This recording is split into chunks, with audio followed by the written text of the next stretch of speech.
in a town that is filled with dust and silence, where iron comes from under the earth and the truth is buried beneath it.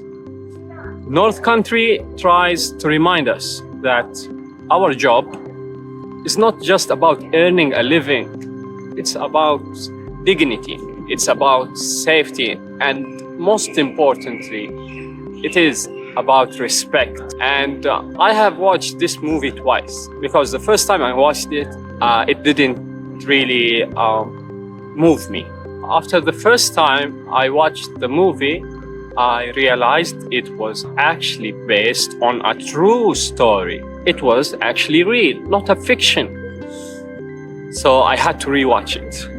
And indeed, the second time I watched it, knowing that this was real, it changed how I view the working environment and the culture and how everything is correlated when it comes to culture. Like one negative culture leads to another.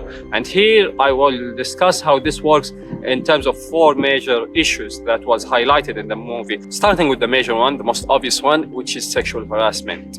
It was clear that from the top of the hierarchy, that was not considered a major issue because their main focus was just on productivity. So if the worker is doing their job, we don't care about any misconduct or, in that case, actual harassment that happened in the company, because the cash is flowing and he is hitting his KPIs, I assume.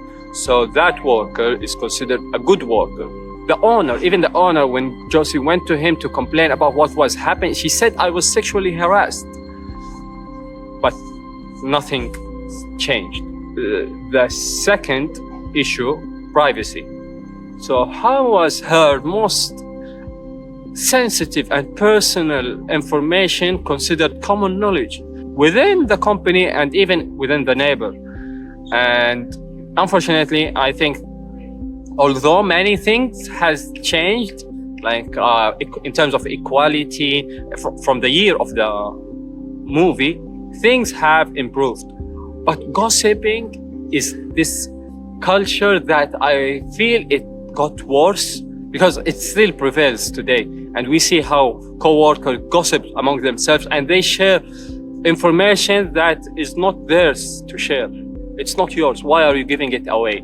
So this issue still continues today. Now, another issue that was lightly highlighted in the movie was the issue of safety, the safety of the workers.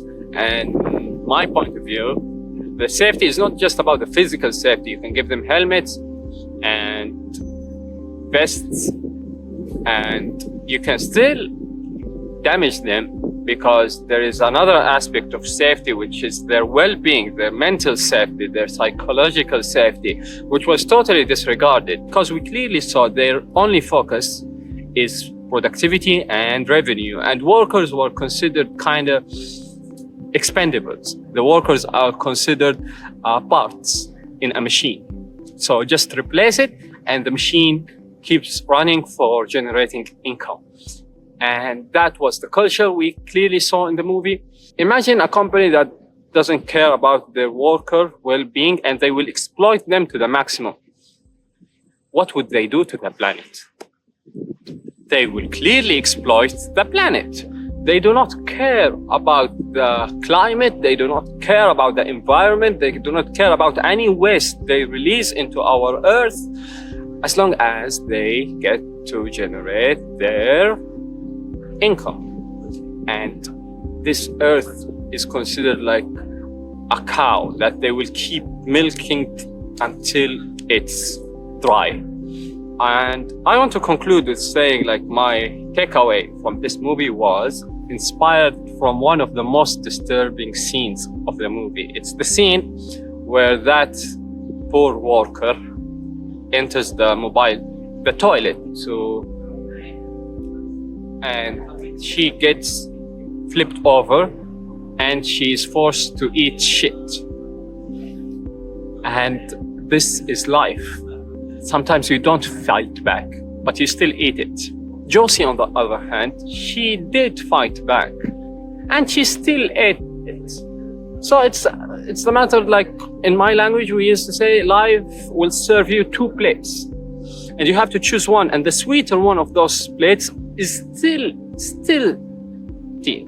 Choose. Do you want to go down fighting? And at the end, you get the victory, and she did. Josie got her victory. It was a victory for most women because the policy of sexual harassment got enforced. Yeah, this is life. We keep going, whether you fight or not. Just pick your fights. That's my key takeaway. And thank you.